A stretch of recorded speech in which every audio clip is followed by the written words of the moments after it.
আসসালামু আলাইকুম।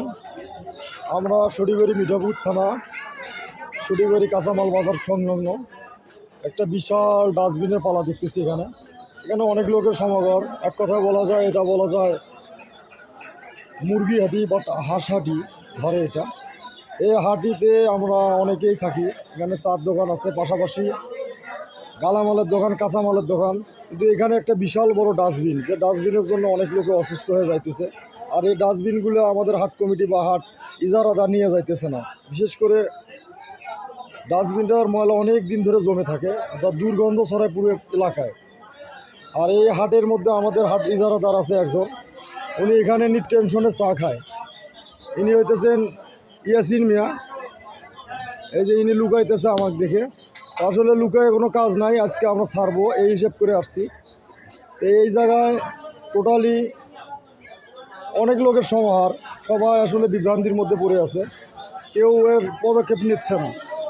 এটা আমাদের শরীবাড়ির হাঁস হাঁটি, মুরগি হাঁটি বলা যায়। আর ওই পাশে আছে কাঁচামাল হাঁটি। এই যে হচ্ছে এটা হলো সামন প্লেসটা, যেটা একদম বিচ্ছিরি এলাকা।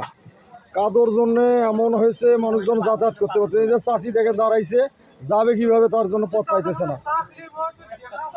এটা হচ্ছে কাঁচামাল হাটির পুরো সংলগ্ন। দেখেন এই যে ব্যবসায়ীগুলো সব আছে। ভাই কি অবস্থা বলেন তো, কি সমস্যা এখানে? ময়লার জন্যে। ময়লা কি নিয়ে যায় না? কতদিন থাকে? মেলা দিন থেকে নিয়ে যায় না। আচ্ছা সাইদ, কি অবস্থা এখানে বলো দেখি একটু। কাস্টমার দাঁড় হয় না। আচ্ছা আচ্ছা, এই হলো হাটের আমাদের পরিবেশ। আসলে আমরা সবাই খুব বিভ্রান্তির মধ্যে আছি। ময়লাটা এত পরিমাণ হয়ে গেছে, যেটা অনেক দিন ধরে আছে, তারপরেও আসলে কেউ নিয়ে যায় না। কোনো হাট কমিটির আমরা কোনো সহায়তাই পাই না এখানে। হ্যাঁ, এখানে এই যে একজন বৃদ্ধ লোক, এনার সামন প্লেসটা হচ্ছে এটা। আর এই যে রাস্তা, এই দেখেন কীভাবে ব্যবসা করতেছে ইনি। আচ্ছা দাদা, কি অবস্থা কও দেখি একটু। আচ্ছা, কি সমস্যা এখানে? খুব গন্ধ উঠে গেছে, গাওতে লাগায় না। কে গাঁত লাগায় না? হাট ইজারাদার গায়ে লাগাইতেছে না, তার মানে এরা সবাই বিভ্রান্তির মধ্যে আছে।